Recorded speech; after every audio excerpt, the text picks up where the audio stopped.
আপনারা সবাই ভালো আছেন। আলহামদুলিল্লাহ আমি আল্লাহর রহমতে ভালো আছি। তো বর্তমান সময়ে কিন্তু আবহাওয়ার যে ধরনের পরিবর্তন ঘটছে তাতে কিন্তু বাংলাদেশসহ সারা বিশ্বেতেই নানা ধরনের পরিবর্তন আমরা লক্ষ্য করতে পারছি। তো সেই অনুযায়ী আপনাদের বিস্তারিত আপডেট জানাবো আজকের এই ভিডিওর মাধ্যমে কেমন থাকছে বাংলাদেশের আবহাওয়া আগামী 2-1 দিন।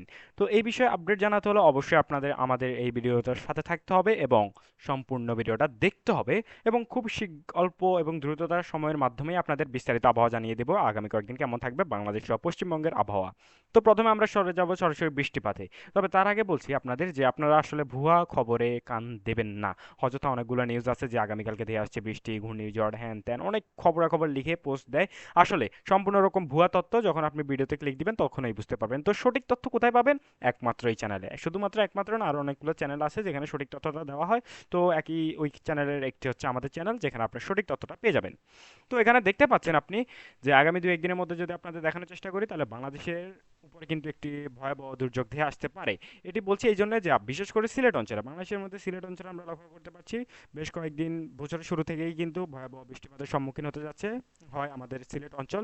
তো সেই সাথে কিন্তু একই সাথে উত্তরবঙ্গ অঞ্চল, বিশেষ করে রংপুর, ময়মনসিংহ, তারপর রাজশাহী থাকে, বগুড়া থাকে, পাবনা, এই অঞ্চলগুলোর উপরেও কিন্তু ভয়াবহ দুর্যোগ ধেয়ে আসে। অর্থাৎ দুর্যোগ বলতে বৃষ্টিপাত এবং বজ্র বৃষ্টিপাত। এছাড়া যে ঘূর্ণিঝড়ের যে প্রকোপ, তার মধ্যেও কিন্তু বাংলাদেশের মধ্যে সবচেয়ে বেশি ক্ষতিগ্রস্ত হয়ে থাকে আসলে কিন্তু আমরা বলতে চাই তাহলে উপকূলবর্তী এলাকা, বিশেষ করে খুলনা, চট্টগ্রাম, ফেনী, নোয়াখালী এই এলাকাগুলো। তো এবার আমরা যদি সরাসরি আমাদের কথায় আসি তাহলে মেইন পয়েন্ট আসি, তাহলে দেখতে পাবেন আগামী 2-1 দিন বেশ ভারী বৃষ্টিপাত, মোটামুটি বৃষ্টিপাত লক্ষ্য করতে পারবেন বাংলাদেশের মধ্যে, বিশেষ করে সিরাজগঞ্জ, তারপর হচ্ছে তারাস, তারপর হচ্ছে সিঙ্গারা, এরপর হচ্ছে নন্দীগ্রাম, বগুড়া, তারপর হচ্ছে শিবাগঞ্জি, এরপরে হচ্ছে আক্কেলপুর, এর মানে এক কথায় যদি আমি বলার চেষ্টা করি তাহলে পুরো রাজশাহী অঞ্চল জুড়েই বৃষ্টিপাত হওয়ার সম্ভাবনা আছে। একই সাথে কিন্তু রংপুরে হালকা ঝিরিঝিরি বৃষ্টিপাত লক্ষ্য করা যাবে। তবে মোটামুটি বেশি বৃষ্টিপাত আমরা লক্ষ্য করতে পারছি পুলহারা, অর্থাৎ ময়মনসিংহ যে এরিয়া রয়েছে সেখানে সেখানে রয়েছে বাহাদারপুর, তারপর হচ্ছে রাজীবপুর, এই এলাকাগুলোতে আসলে কিন্তু বেশ ভালো পরিমাণে বৃষ্টিপাত হবে। একই সাথে আমরা যদি একটু সিলেটের দিকে নজর রাখি তাহলে সিলেট অঞ্চলে হালকা হালকা বৃষ্টিপাত লক্ষ্য করা যায়। এছাড়া নেত্রকোনাতেও বৃষ্টিপাত লক্ষ্য করা যাচ্ছে আগামী 2-1 দিনের মধ্যে বেশ ভালো পরিমাণে বৃষ্টিপাত হবে এমনটা একটা নির্দেশ আমরা পেয়েছি। এছাড়া ঢাকার আশপাশে হালকা মেঘের আনাগোনা লক্ষ্য করা যেতে পারে, এছাড়া তেমন কোনো দুর্যোগের সম্ভাবনা নেই।